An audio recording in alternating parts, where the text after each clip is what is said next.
novovzniknutej strany HSPK,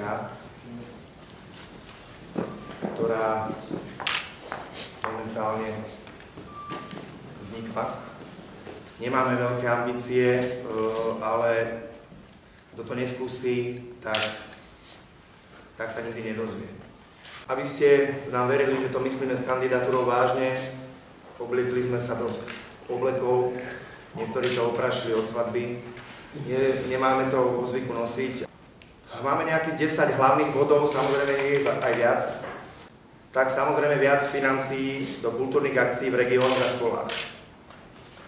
Zavedenie voliteľných hudobných predmetov na školách ako rock, ska, punk alebo funky.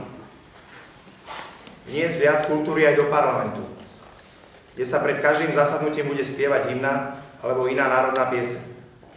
Dostať hudbu na verejné priestranstvá do MHD, vlakov, autobusov a tiež na autobusové zástavky a vlakové stanice. Predĺženie nočného kľudu do polnoci. Platilo by to na celom území Slovenska.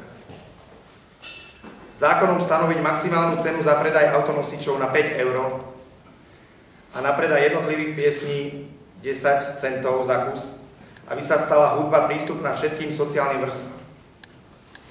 Predložený zákon na prerokovanie v parlamente by sa musel celý odspievať v štýle a capella. Mienime sa popasovať aj so slzou.